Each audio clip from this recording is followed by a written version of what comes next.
आइए आज मैं आपको लाइनक्स में डिस्क पार्टीशन से रिलेटेड चीज़ें बताऊंगा। डिस्क पार्टीशन में क्या होता है, यानी लाइनक्स में अगर आप पार्टीशंस बनाना चाहते हो तो आपको पहले किन किन बातों का ध्यान रखना पड़ेगा, क्या क्या चीज़ें हमें चेक करनी होती हैं और किस तरीके से उस पर काम करते हैं, उससे रिलेटेड सारी बातों को मैं आज डिस्कस करूँगा। तो डिस्क पार्टीशन पता करने के लिए हम सबसे पहले हमें क्या करना है, हम इसमें जाएंगे और यहाँ पे एक टर्मिनल ओपन करते हैं। जैसा कि आपको पता ही होगा,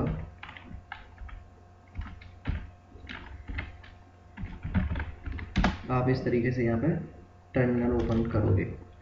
टर्मिनल ओपन करने के बाद में सबसे पहले एक कमांड है, उसका मैं आपको यूज़ समझाता हूँ। जैसा कि मैंने प्रीवियसली भी आपको बता रखा है कि ये जो कमांड है df, आप df कमांड चलाओगे और इसका मतलब होता है डिस्क फ्री, मतलब आप फ्री डिस्क देखना चाहते हो आपके इसमें कितने पार्टीशंस बने हुए हैं, टोटल उनका साइज़ क्या है, पार्टीशन जो है उसका टोटल साइज़ क्या है, उसमें से यूज्ड स्पेस कितना है, फ्री यानी कि अवेलेबल स्पेस कितना है, कितने परसेंट यूज़ हो चुका है और कहाँ पे वो माउंट किया गया है, इससे रिलेटेड। देखो मैंने देखा कि df कमांड से जैसे ही मैंने चलाया तो आप यहाँ पे देख पा रहे होंगे ये कि ये इसमें आप ये देखोगे ये बता रहा है यहाँ पे कि ये हमारा पार्टीशन का नाम है, ये इतना साइज़ है यानी इतने ब्लॉक्स हैं और एक ब्लॉक का मतलब क्या होता है 1 KB, इतने जिसमें से इतना KB यूज़ हो चुका है और अवेलेबल हमारा इतना है। यानी अगर देखा जाए कि हमारा 32% जो है वो यूज़ हो चुका है और इसका माउंटिंग पॉइंट है स्लैश यानी कि रूट। ऐसे ही यहाँ पे और भी कई सारे पार्टीशन के बारे में बता रहा है, जैसे ये हो गया और ये भी हो गया। ठीक है, तो df हमारी जो कमांड है वो डिस्क फ्री यानी कि टोटल साइज चेक करने के लिए पार्टीशन कौन कौन से अवेलेबल हैं, फ्री स्पेस चेक करने के लिए यानी कि हमारा अवेलेबल कितना है और परसेंटेज की कितने परसेंट यूज़ हो चुका है और माउंटिंग पॉइंट क्या है, उससे रिलेटेड चीज़ों को पता करने के लिए। आपको मैं एक और चीज़ बताऊं, अगर आप इसके पीछे -h ऑप्शन यूज़ कर लेते हो तो इसका मतलब ये हुआ कि आपको जो आउटपुट देगा वो एक ह्यूमन रीडेबल फॉर्म में होगा। जैसे कि लास्ट टाइम आप शायद यहाँ पे कैलकुलेट करते कि ये कितना साइज़ बनता है या क्या है क्या नहीं है, तो अब आप यहाँ पे देख सकते हो कि ये 16 GB इसमें से इसका टोटल साइज़ है, इसमें से यूज़ हो चुका है 4.8 GB, अवेलेबल है 11 GB यानी कि 32% मैंने यूज़ किया है। तो आप एच ऑप्शन का वहाँ पे यूज़ कर सकते हो जहाँ पे आपको कि उसका आप उसे कि प्रॉपर तरीके से देखना चाहते हो, लाइक MB GB वगैरह में। ठीक है, यानी ह्यूमन रीडेबल फॉर्म में जब आप उसे देखना चाहते हो। ये जो साइज़ आपको दिखा रहा है कि भाई इतना परसेंट हमारा यूज़ हो चुका है, इसका फ़ायदा क्या है? बेसिकली आप अगर हमारे पास एक लाइनक्स में LVM यानी लॉजिकल वॉल्यूम मैनेजर एक टेक्नोलॉजी है, उसके द्वारा आप क्या कर सकते हो, उसके द्वारा आप किसी भी पार्टीशन के साइज़ को मॉडिफाई कर सकते हो। यानी कि जैसे आप देख रहे हो कि आपने किसी पार्टीशन में केवल 1% ही यूजेबल दिखा रहा है, तो उस 1% को आपको पता है कि जब 1% यूज़ हो रखा है यानी 99% फ्री है, जबकि आप उसमें से तो आपको लगता है कि आप उसमें से कुछ स्पेस यूज़ कर सकते हो या यूज़ करना चाहते हो तो आप उसमें से निकाल भी सकते हो। जैसा कि आपने देखा भी यहाँ पे कि एक पार्टीशन है जिसमें कि 11 GB अवेलेबल है, आप चाहते हो कि उसमें से 11 GB फ्री स्पेस जो है उसमें से कुछ बाहर निकाल के दूसरा पार्टीशन बनाना चाहते हो तो आप LVM के द्वारा बना सकते हो। मैं इसे किसी और वीडियो में आपको ज़रूर बताऊंगा। तो आप यहाँ पे इस तरीके से इसे देख सकते हो और LVM बेसिकली इसीलिए यूज़ किया जाता है, लेकिन हमें पहले ये पता तो होना चाहिए कि हमारा कितना टोटल साइज़ का पार्टीशन अवेलेबल है, जिसमें से यूज़ कितना कर लिया हमने, अवेलेबल कितना है, फ्री कितना है, ये बातें तो हमें पता होनी चाहिए। तो उन चीज़ों को आप पता करने के लिए df-h या df कमांड का यूज़ कर सकते हो, जैसा कि मैंने इस बात का प्रीवियसली भी डिस्कस किया हुआ है। सेकंड चीज़ आती है du, एक कमांड है बहुत ज़रूरी जो पार्टीशन से रिलेटेड ही है। du, देखिए du का मतलब होता है डिस्क यूजेस। आप डिस्क यूजेज पता करना चाहते हो, यानी डिस्क यूजेस यानी कितनी डिस्क यूज़ हो रही है, लेकिन कौन किसके द्वारा। दैट मीन्स आपको कोई फाइल या फोल्डर का नाम भी असाइन करना पड़ेगा। जैसे मैं आपको बता देता हूँ, यहाँ पे स्लैश बूट के आप देखना चाहते हो कि जो स्लैश बूट है वो आप देखना चाहते हो कि उसने कितना कितना यूज़ किया हुआ है। तो बेसिकली स्लैश बूट जो है वो एक डायरेक्टरी है, उसके अंदर जो जो फाइल अवेलेबल है उन्होंने सभी को बता दिया कि भाई कितने के भी यूज़ कर रहे हैं। जैसे कि ये रेडिट नाम की एक फ़ाइल है, ये 222 के बी, ये एक फ़ाइल है, ये इतने यूज़ कर रही है, या ये जो डायरेक्टरी है ये इतना इस तरीके से। लेकिन आप इसे भी एक ह्यूमन रीडेबल फॉर्म में आप देखना चाहते हो तो आप क्या कर सकते हो, इसमें -h ऑप्शन का इस्तेमाल कर सकते हो। जैसे कि आपको बताया है यहाँ पे कितने के बी कौन कौन सा, यानी बेसिकली आप डी से आप ये पता कर सकते हो कि किसके द्वारा कितना यूज़ किया जा रहा है। और आप यहाँ पे टोटल देखोगे, लास्ट में दिखाता है कि बूट का जो टोटल साइज़ है वो है 19 MB, जिसमें से कि ये 13 के बी ये है और इतने का ये है ग्रब, और ये 226 के बी का EFI नाम की एक डायरेक्टरी, और इस तरीके से आगे। ठीक है, अगर देखो आपको अगर इसका और करेक्ट आइडिया देखना है तो एज इसके साथ ही एक ए ऑप्शन का और आप यूज़ कर लोगे तो इससे क्या हुआ है, हिडन फाइल्स के बारे में भी आपको पता लग जाएगा कि इसमें जो भी हिडन फाइल्स हैं वो कितना कितना यूज़ कर रही हैं, उनके लिए आप ए ऑप्शन का यूज़ कर सकते हो। तो बेसिकली ये चीज़ें हैं। और आप देखोगे माउंट कमांड, एक माउंट कमांड बहुत ही बढ़िया कमांड है, और आपको इसका जो यूज़ है वो किसी भी पार्टीशन को माउंट करने के लिए यूज़ किया जाता है। माउंट देखिए, मैं आपको क्लियर करना चाहूँगा यहाँ पे कि लाइनेक्स में जितने भी पार्टीशंस होते हैं, यानी पार्टीशंस के कोई भी जैसे आपकी विंडोज़ में कोई भी ड्राइव होती है आप उसे पार्टीशन बोल सकते हो, ऐसे ही लाइनेक्स में क्या होता है, पार्टीशंस होते हैं। उन पार्टीशंस को लाइनेक्स में यूज़ करने के लिए हमें उन्हें कहीं ना कहीं माउंट करना पड़ेगा।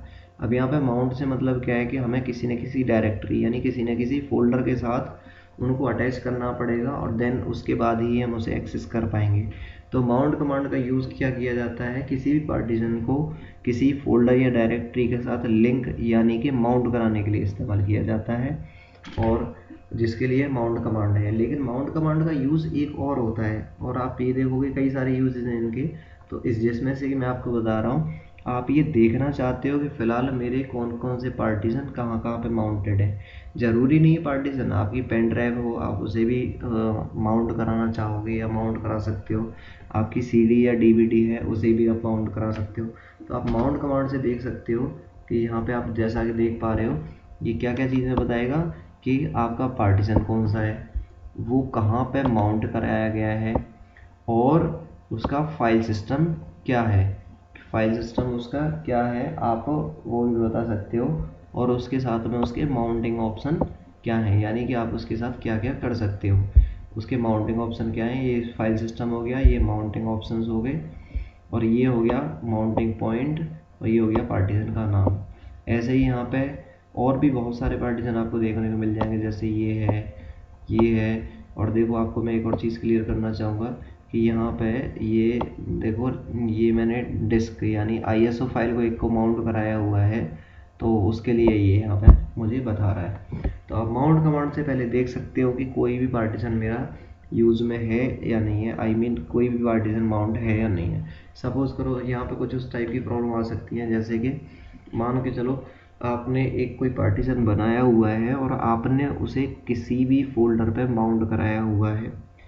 अब आप उस पार्टीशन को डिलीट करने गए तो फोल्डर पे आपने माउंट करा रखा है तो इशू आएगा। क्यों? क्योंकि जी आपने पहले लिंक कराया हुआ है, तो आप कभी भी पार्टीशन को माउंट कराने मतलब आपको अनमाउंट कराना पड़ेगा किसी भी पार्टीशन को हटाने से पहले। तो बेसिकली माउंट कमांड से आप ये चेक कर सकते हो कि हमारा कौन सी चीज़ कहाँ पे माउंटेड है। उसके अलावा आपको मैं एक और चीज़ बताना चाहूँगा कि जैसे मान के चलो मेरे पास एक कोई पार्टीशन है और मैंने उसे किसी फोल्डर के साथ लिंक कर दिया या अटैच कर दिया या फिर मैंने माउंट करा दिया। ठीक है, अब क्या होगा कि उस जब भी मैं नेक्स्ट टाइम यानी मैंने उसके बाद अपने कंप्यूटर को रीस्टार्ट करा दिया, रीस्टार्ट कराने के बाद क्या होगा कि वो पार्टीशन वहाँ से हट जाता है। यानी कि मैंने ये मान के चलता हूँ कि मेरा एक कोई पार्टीशन है 10 GB का, मैंने उसे किसी फोल्डर पे माउंट करा दिया यानी किसी डायरेक्टरी पे माउंट करा दिया माउंट कमांड के द्वारा, और उसके बाद मैंने जब भी उसे कंप्यूटर को रीस्टार्ट कराया और दोबारा मैं अगर उसे यूज़ करना चाहता हूँ तो मुझे दोबारा से वो माउंट कराना पड़ेगा। लेकिन मैं चाहता हूँ कि मैं उसे परमानेंट माउंट कराना चाहता हूँ, तो उसके लिए मेरी एक फ़ाइल होती है /etc के अंदर fstab नाम की फ़ाइल होती है, जिसको मैं अभी आपको ओपन करके दिखाऊंगा। उस फाइल के अंदर आप क्या कर सकते हो, उस फाइल के अंदर आप अगर उसकी एंट्री करा देते हो तो वो पार्टीशन स्पेसिफाइड डायरेक्टरी पे ऑटो माउंट हो जाएगा। यानी कि मैं आपको दिखाना क्लियर करना चाहूँगा, एक फ़ाइल होती है /etc के अंदर fstab नाम की फ़ाइल होती है, इसके अंदर होती है, ये होती है etc के अंदर। मैं इसे ओपन करना चाहता हूँ VI एडिटर के साथ में। मैंने इसे ओपन किया तो आप यहाँ पे देख सकते हो कि जैसे कि यहाँ पे ये मेरा एक SDB1 पार्टीशन है, जो कहाँ पे मेरा /www नाम की डायरेक्टरी पे माउंटेड है, और यहाँ पे कि जिसका फाइल सिस्टम है ext4। फाइल सिस्टम जैसे विंडोज़ में होते हैं आपके NTFS, FAT, इसी तरीके से लाइनक्स में भी बहुत सारे फाइल सिस्टम्स होते हैं, उनके बारे में बताऊँगा, उन्हीं में से ये एक है। और ये क्या है, डिफ़ॉल्ट्स है, और डिफ़ॉल्ट्स ये क्या है, डिफ़ॉल्ट्स है। यहाँ पे माउंटिंग ऑप्शंस आते हैं कि आप क्या क्या परमिशंस वगैरह जानी चाहिए। और यहाँ पे ज़ीरो, इस ज़ीरो का मतलब होता है डंप वैल्यू, ये भी मैं आपको बताऊँगा। और ये होता है फाइल सिस्टम चेक ऑर्डर। तो बेसिकली आप ये देख सकते हो कि यहाँ पे मैंने जिस पार्टीशन के बारे में बता दिया कि ये वाला पार्टीशन इस वाले फोल्डर पर माउंटेड है, इसका मतलब क्या है कि इस पार्टीशन को मुझे बार बार माउंट कराने की ज़रूरत नहीं है। और ख़ासकर कब, जब मैंने अगर अपने कंप्यूटर को रीस्टार्ट कर दिया तो रीस्टार्ट करने के बाद क्या होगा, अपने आप से ये पर्टिकुलर ये वाला पार्टीशन इस फोल्डर पे जाके माउंट हो जाएगा। इसलिए कहा जाता है ETC के अंदर fstab नाम की फ़ाइल है, इसका यूज़ किस लिए किया जाता है, to auto mount the partition on the directories specified in this file. यानी कि इस फाइल के अंदर जो भी डायरेक्टरी स्पेसिफाई की जाती है जिस पार्टीशन के लिए, उस डायरेक्टरी पे उस पार्टीशन को ऑटो माउंट कराने के लिए हमें इस फाइल में एंट्री करनी पड़ती है। ठीक है, तो चलिए मैं आपको एक और बात बताना चाहूँगा कि अभी मैं यहाँ से क्विट कर रहा हूँ, और क्विट करने के बाद मैं आपको एक बहुत ज़रूरी चीज़ बताऊँगा। जो आपको पता है कि ये एक कॉन्फ़िगरेशन फाइल है, और कॉन्फ़िगरेशन फाइल के अंदर आप कुछ भी मॉडिफिकेशन करोगे तो मॉडिफिकेशन करने से पहले मैं आपकी नॉलेज के लिए बता देता हूँ कि हमेशा उस फाइल का हमें बैकअप लेके रख लेना चाहिए। किसी भी आप आगे और भी बहुत सारे सर्वर्स वगैरह पढ़ोगे जिनमें ये बात मैं बार बार नहीं बताऊँगा, आपको यहीं से ये चीज़ अपनी हैबिट में लेके आनी पड़ेगी कि आप जो भी फाइल मॉडिफाई कर रहे हो, आपको मॉडिफाई करने से पहले उस फाइल का बैकअप रख लेना चाहिए। और बैकअप के लिए इसमें कोई खास काम नहीं करना होता है। जैसे कि मान के चलो मैं इस फाइल की एक कॉपी अपने पास सेव करके रखना चाहता हूँ, बाई चांस इस फाइल में मुझसे कुछ गड़बड़ हो जाती है तो प्रीवियस फाइल से मैं उसे रिस्टोर करा सकता हूँ। ठीक है, तो उसके लिए मैं क्या करूँगा कि एक कमांड होती है CP, यानी कॉपी करने के लिए मैं किसे कॉपी करना चाहूँगा, ETC के अंदर fstab नाम की फाइल को। कहाँ पे, ETC के अंदर fstab.b के लिख देता हूँ कि मुझे ध्यान भी रहेगा कि fstab.b का मतलब fstab का वो बैकअप है। यानी कि आप ये रख लो कि मैं इसे दूसरे नाम से वहीं पे सेव करा देता हूँ, जिससे कि उसके अंदर जो भी मटेरियल पड़ा हुआ वो मुझे एज इट इज़ मिल जाएगा। देखो मैंने रख दिया। उसके बाद अब मैं fstab में मान के चलो मुझसे कुछ गलत गड़बड़ हो भी जाती है तो fstab.b के नाम की फ़ाइल से मैं क्या करूँगा, उस गड़बड़ को ठीक कर सकता हूँ।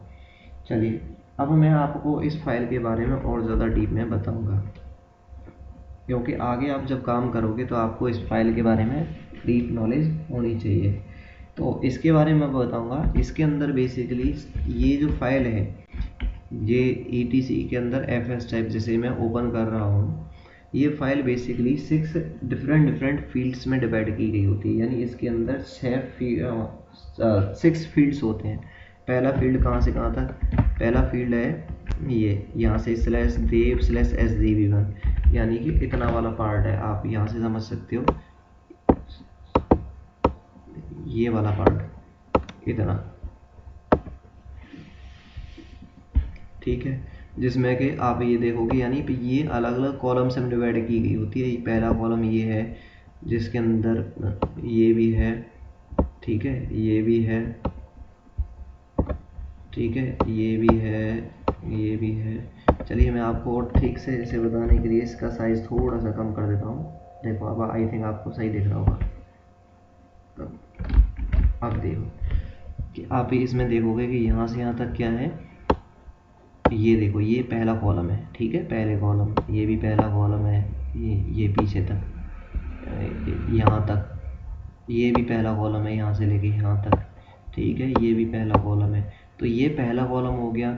उसके बाद में सेकंड फील्ड या सेकंड कॉलम ये आ गया, ये रहा सेकंड कॉलम, ये रहा सेकंड कॉलम, ये रहा सेकंड कॉलम, ये रहा सेकंड कॉलम, ठीक है। थर्ड का क्या है, ये टेम्प एफ वाला हो गया, देव पीरियड, ये हो गया, ये हो गया, ये हो गया, ठीक है। तो ये थर्ड वाला कॉलम ये हो गया। फोर्थ कौन सा हो गया, ये हो गया, इसके लिए तो ये हो गया, और फिफ्थ हो गया ये, और सिक्स हो गया ये। यानी आप किसी भी लाइन को देख लीजिए, आपको उसमें 6 अलग अलग फील्ड मिलेंगे। जैसे कि आप पहले मान के चलो, मैं पहली लाइन को देख के चलता हूँ, तो ये एक फील्ड ये हो गया, दूसरा ये हो गया, तीसरा हो गया ये, चौथा हो गया ये, पांचवा ये, और छठवां हो गया हमारा ये। तो बेसिकली ये 6 डिफरेंट मेरे पास फील्ड यहाँ पे अवेलेबल है, ठीक है। अब मैंने क्या किया, मैं ये चाहता हूँ कि मैं ये बता रहा था आपको कि ये फील्ड किस लिए यूज़ किए जाते हैं। तो सबसे पहला वाला जो फील्ड या सबसे पहला वाला कॉलम है, इसके अंदर डिवाइसेस की इंफॉर्मेशन होती है। आपको पता है कि इस फाइल का जो यूज़ किया जाता है वो बेसिकली चीज़ों को ऑटो माउंट करने के लिए यूज़ किया जाता है, यानी पार्टीशंस को ऑटो माउंट करने के लिए। तो किस पार्टीशन को, यहाँ पे मेन बात आ रही है कि कौन से पार्टीशन को आप ऑटो माउंट करना चाहते हो, वो आपको पहले कॉलम में लिखना पड़ेगा। यानी कि पहला कॉलम जो होता है वो डिवाइस की इंफॉर्मेशन के लिए होता है, दूसरा कॉलम जो होता है वो माउंटिंग पॉइंट के लिए होता है। यानी कि आप ठीक है, आपको पता लग गया कि जी आप इस पार्टीशन के लिए काम करना चाहते हो, तो आप उसे कहाँ पे, यानी किस फोल्डर पे माउंट करना चाहोगे या कौन सी जगह पे आप उसे माउंट करना चाहोगे। तो सेकंड जो फील्ड होता है वो माउंटिंग पॉइंट होता है। थर्ड जो फील्ड है वो है आपका फाइल सिस्टम। थर्ड जो फील्ड है वो आपका फाइल सिस्टम, जैसे ext4 हो गया, proc हो गया, sysfs हो गया, dev pts हो गया, या tempfs हो गया, ठीक है। ये सारे के सारे क्या हैं, ये हैं आपके फाइल सिस्टम्स, ठीक है। ये हो गए, ये हो गए, ये हो गए, तो ये थर्ड फील्ड में आते हैं। फोर्थ है आपका, ये हो गया माउंट ऑप्शंस। माउंट ऑप्शंस में क्या होता है कि माउंट ऑप्शन में कि आप इनके जो पार्टीशन है पर्टिकुलर, जिन पे जो आप माउंट करा रहे हो, उस पर आप क्या क्या कर सकते हो। यानी डिफ़ॉल्ट में क्या है, इसकी जो डिफ़ॉल्ट परमिशन होंगी वही अप्लाई की हुई रह सकती हैं। तो ये बेसिकली माउंट ऑप्शन के लिए यूज़ किए जाते हैं, और इसमें भी कई सारे आपको देखने को मिलेंगे, जैसे RW हो गया, SUID हो गया, देव हो गया, EXEC हो गया, ऑटो हो गया, ठीक है, एसिंग वगैरह हो गया, ext3 हो गया, ext4 हो गया। उसके बाद में ये जो है आपको नेक्स्ट डे पे ये चीज़ें देखने को मिल रही हैं, ये होती है डंप वैल्यू, और ये लास्ट की होती है आपकी फाइल सिस्टम चेक ऑर्डर। यानी कि पहला जो फील्ड है इसमें आपको डिवाइस की इंफॉर्मेशन मिलेगी, और डिवाइस में भी दो चीज़ें आ सकती हैं। कौन कौन सी चीज़ें आ सकती हैं डिवाइस में, एक तो या तो पार्टीशन का नाम आ सकता है, जैसे कि मैंने लास्ट वाली लाइन में स्पेसिफाई किया हुआ है, ये पार्टीशन का नाम है पूरा प्रॉपर यहाँ तक, ठीक है। और या फिर उस डिवाइस की UUID आ सकती है, यानी यूनिवर्सल यूनिक आईडी, ठीक है। तो ये दो चीज़ें आ सकती हैं। बेसिकली UUID क्या होती है, ये 128 बिट की एक वैल्यू होती है, जो किसी भी पार्टीशन को या किसी लॉजिकल वॉल्यूम को या किसी रेड एरे को रिप्रेजेंट करती है। और ये आईडी जो है अपने आप ही क्रिएट हो जाती है, कब, जब हम किसी पार्टीशन को फॉर्मेट करते हैं तब, ठीक है। तो ये क्या कितने बिट की होती है, 128 बिट की ये वैल्यू होती है। ये किसी पार्टीशन को इंडिकेट कर सकती है, किसी रेड एरे को इंडिकेट कर सकती है, किसी लॉजिकल वॉल्यूम को इंडिकेट कर सकती है, ठीक है। और अगर आप UUID का इस्तेमाल नहीं करना चाहते तो यहाँ पे डायरेक्टली आप क्या कर सकते हो, पार्टीशन का नाम भी दे सकते हो, ठीक है। सेकंड चीज़ आती है कि आप, ठीक है, आपने कोई भी पार्टीशन सेलेक्ट कर लिया, या तो उसके नाम के द्वारा या UUID के द्वारा। तो सेकंड चीज़ ये है कि आप उसे कहाँ पे माउंट कराना चाहोगे। तो माउंट कराने के लिए क्या है, आपको उसका पाथ बताना पड़ेगा कि पाथ कहाँ पे है। तो आप यहाँ पे उसे पाथ बता सकते हो, जैसे कि मैंने लास्ट वाली लाइन में बताया, /www, यानी कि मेन रूट के अंदर जो www नाम का फोल्डर है, उस पर मैं इस वाले पार्टीशन को माउंट कराना चाहता हूँ। थर्ड जो फील्ड है वो में होता है मेरा फाइल सिस्टम से रिलेटेड। और फाइल सिस्टम आप जानते हो कि किसी भी पार्टीशन को एक फाइल सिस्टम की ज़रूरत होती है। और वो फाइल सिस्टम क्या होता है, जब तक फाइल सिस्टम नहीं होगा तब तक आप उस पार्टीशन को यूज़ नहीं कर सकते हो। तो जहाँ पे मैंने जिस पार्टीशन के लिए जिस फाइल सिस्टम का यूज़ किया होगा वो उसका हमें नाम देना पड़ता है। यहाँ पे क्या क्या हो सकते हैं, जैसे ext4 हो गया। ext4 का मतलब क्या होता है कि ये RHEL6 के लिए डिफ़ॉल्ट पार्टीशन होता है ext4, ठीक है। और उसके बाद में ext3 हो गया। ext3 क्या है, इसके प्रीवियस वर्जन यानी RHEL5 का जो डिफ़ॉल्ट पार्टीशन था वो ext3 हुआ करता था। अब जी दोनों में अंतर क्या है, जो ext3 था वो 16 TB तक का पार्टीशन बना सकता था, यानी 16 टेराबाइट तक का एक पार्टीशन। यानी अगर आप उससे किसी पार्टीशन को फॉर्मेट कर रहे हो तो वो 16 टेराबाइट से बड़ा नहीं होना चाहिए। लेकिन ext4 में क्या है, उसकी रेंज और बढ़ा दी गई है और वो 1 EB यानी 1 एक्साबाइट तक उसका जो साइज़ है वो बता दिया गया है। दूसरी बात क्या है, इसके और भी कुछ फीचर्स होते हैं, जैसे रिड्यूसेस फ्रेगमेंटेशन तो आप जानते हो, जो पार्टीशन के अंदर फाइल्स अलग अलग लोकेशंस पे बिखर जाती हैं तो उनके लिए आपको ध्यान होगा कि हम प्रीवियस विंडोज़ ऑपरेटिंग सिस्टम में डीफ्रेगमेंटेशन जैसी प्रोसेस चलाते थे। तो यहाँ पे क्या होता है, इसमें पहले से ही फीचर ये दिया गया है कि इसमें फ्रेगमेंटेशन को कम किया गया है। और इसमें क्या है, फास्टर चेक्स परफॉर्म किए जाते हैं ext4 में, यानी कि अगर जो फाइल सिस्टम वेरीफाई होता है वो जल्दी से जल्दी हो जाता है। और दूसरी बात क्या है कि इसमें जो फाइल का जो टाइम स्टैम्प होता है वो नैनो सेकंड में सपोर्ट किया जाता है, जबकि ext3 में ऐसा नहीं था। तो ये बेसिकली ext3 ext4 के बीच में मैंने आपको अंतर बताए हैं। उसके बाद में आपको मैं बताता हूँ, यहाँ पे और भी कई सारी चीज़ें आ सकती हैं, जैसे कि एक आ सकता है टेम्प fs। जैसा कि आप देख भी रहे हो यहाँ पे टेम्प fs आपको देखने को मिल रहा है। तो टेम्प fs का मतलब क्या होता है कि ये वर्चुअल मेमोरी को इंडिकेट करता है, ये वर्चुअल मेमोरी फाइल सिस्टम को इंडिकेट करता है। और ये रैम और स्वैप स्पेस को यूज़ करने के लिए होता है, यानी ये वर्चुअल स्पेस के लिए जो मैंने आपको बताया होगा कभी कि स्वैप पार्टीशन का यूज़ करते हैं, तो बेसिकली उसके लिए टेम्प fs का यूज़ किया जाता था। और ये कहाँ पे यूज़ करता है, ये रैम और स्वैप स्पेस को यूज़ करता है और ये वर्चुअल मेमोरी वाला फाइल सिस्टम होता है। उसके बाद में मैं आपको बताता हूँ देव पीटीएस जो है वो रिलेट करता है पी सूडो टर्मिनल डिवाइसेस को, यानी पी सूडो टर्मिनल पीटीएस का मतलब क्या होता है, पी सूडो टर्मिनल डिवाइसेस के लिए। और आप पी सूडो टर्मिनल डिवाइसेस के बारे में हम बाद में डिस्कस करेंगे कभी, तो उनको रिलेट करने के लिए। दूसरा एक होता है सिस एफ के बारे में आपको बताऊं कि जो हमारा सिस एफ है ये डायनेमिक इंफॉर्मेशन सिस्टम डिवाइसेस के बारे में डायनेमिक इंफॉर्मेशन जनरेट करता है, यानी ये सिस्टम डिवाइसेस के बारे में डायनेमिक इंफॉर्मेशन के लिए होता है। एक होता है प्रोक और पीआरओसी का मतलब क्या होता है, ये डायनेमिक फाइल सिस्टम आपको प्रोवाइड करता है। डायनेमिक फाइल सिस्टम आप समझती हो, जो सिचुएशन के हिसाब से बदल जाए, तो ये डायनेमिक फाइल सिस्टम प्रोवाइड करता है। और ext3 और ext4 के बारे में मैंने आपको बता ही दिया। आगे बात आती है ये जो डिफ़ॉल्ट्स लिखा हुआ है, तो देखिए जो डिफ़ॉल्ट्स है वो है बेसिकली माउंट ऑप्शंस।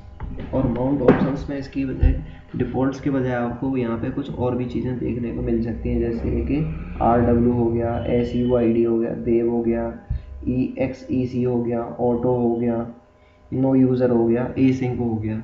तो यानी कि हमें माउंट कराने के साथ साथ किस टाइप के ऑप्शन चाहिए, बट यहाँ पे मैं डिफ़ॉल्ट यूज़ कर रहा हूँ, इसका मतलब क्या है, मुझे केवल और केवल डिफ़ॉल्ट ऑप्शंस की ही ज़रूरत है, यानी कि जो हमारे बाय डिफ़ॉल्ट होते हैं उन ऑप्शंस की ही ज़रूरत है।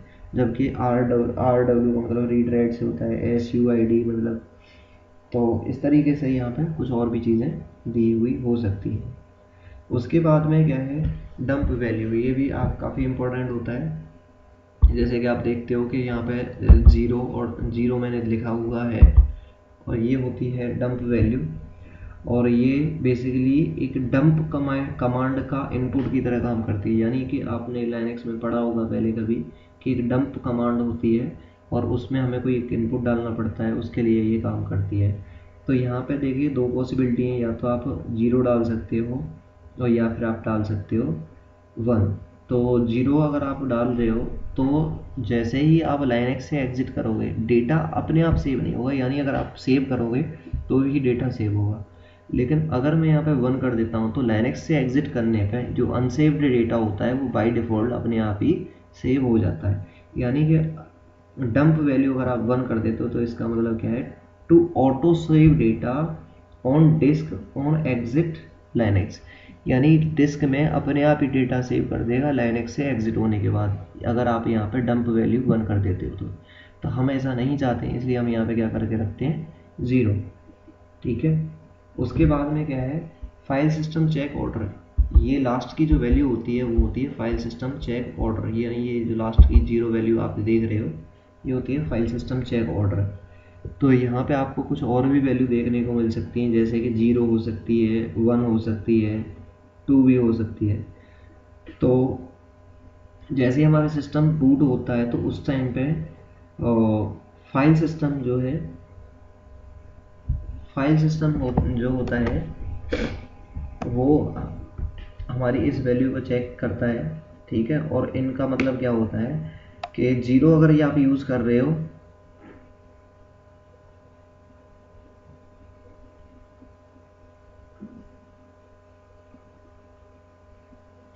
देखिए यहाँ पे अगर आप 0 यूज़ कर रहे हो तो बेसिकली ये CD या DVD टाइप की वैल्यू में CD या DVD टाइप की जो आप अगर उसे माउंट कराना चाह रहे हो तो उस केस में आप इसे यूज़ कर सकते हो 0। और 1 का मतलब क्या होता है, 1 का मतलब क्या होता है कि सबसे पहले ये स्लैश यानी रूट उसे चेक करेगा, इसको चेक करेगा सबसे पहले। और 2 का मतलब क्या होता है कि सेकंड नंबर पे ये आपके से चेक करेगा स्लैश होम, यानी लोकल फाइल सिस्टम वगैरह को ये सबसे पहले सेकंड नंबर पे सॉरी चेक करेगा। तो बेसिकली हम क्या करते हैं, जनरली इसे 0 ही रखते हैं। तो मैंने आपको ये इसके बारे में बताया। ठीक है, और उसके बाद में मैं आपको थोड़ी सी चीज़ें और बताऊंगा। यहाँ पे एक कमांड होती है एफ डिस्क, बहुत ज़रूरी कमांड होती है, और एफ डिस्क आप कमांड चलाते हो तो इसके हम स्विचेस देख सकते हैं यहाँ से, यानी कि एफ डिस्क के बाद में हम और क्या क्या ऑप्शन यूज़ कर सकते हैं, जैसे कि हमारा एल हो गया, ठीक है, बी हो गया, सी हो गया, एच हो गया, यानी एफ डिस्क के साथ क्या क्या ऑप्शन आप यूज़ कर सकते हो उसे चेक करने के लिए आप एफ डिस्क कमांड का यूज़ करते हो। ठीक है, और उसके बाद में एक और मैं आपको बहुत बढ़िया कमांड बताता हूँ, एफ डिस्क -L हो गई। तो इससे आप ये देख सकते हो कि मेरे कंप्यूटर में कितनी हार्ड डिस्क लगी हुई हैं और कौन सी हार्ड डिस्क के अंदर कितने पार्टीशन बने हुए हैं। जैसे कि आप देख सकते हो मैंने कमांड ये यहाँ पे चलाई है, और आप देख सकते हो कि मेरी एक डिस्क जो लगी हुई है वो 21 GB की है, जिसके अंदर मैंने बनाए हुए हैं ये 3 पार्टीशन। ठीक है, दूसरी डिस्क जो मेरी लगी हुई है वो मेरी लगी, उसका साइज़ है बेसिकली इतना। ठीक है, और उसके अंदर मैंने क्या कितने पार्टीशन बनाए हुए हैं, एक। तीसरी जो मेरी डिस्क है, यानी ये 5-5 GB की लगाई हुई है, तीसरी जो मेरी डिस्क है वो ये है, और इसके अंदर मैंने कोई भी पार्टीशन नहीं बनाया है। तो आप ऐसे देख सकते हो। आपको एक और चीज़ बताऊं, अब मैंने जैसे तीसरी डिस्क है उसके अंदर कोई भी पार्टीशन नहीं बनाया है, तो आप उसके लिए क्या कर सकते हो, मुझे पार्टीशन बनाने हैं तो एफ डिस्क स्पेस, और फिर मैं क्या डालूंगा, देखो ये वाली वैल्यू, क्योंकि मुझे पार्टीशन कौन सी डिस्क के अंदर बनाने हैं, /देव के अंदर, SDC के अंदर। ठीक है, ये मैं डालूंगा। और आप यहाँ पे देख सकते हो, यहाँ पे क्या आ गया, कमांड ब्रैकेट में M फॉर हेल्प। तो आप यहाँ पे M दबाओगे तो ये आपके सामने हेल्प आ जाएगी कि यानी आप कौन कौन से बटन से क्या क्या कर सकते हो। बट फिलहाल मैं यहाँ पे क्विट कर देता हूँ, क्योंकि अब मैं आपको नेक्स्ट वीडियो में बताऊँगा कि किस तरीके से आप नया पार्टीशन बनाओगे, उसे डिलीट वगैरह कैसे करोगे, या और उसे परमानेंट माउंट कैसे करोगे, ये मैं आपको अपनी नेक्स्ट वीडियो में बताऊँगा।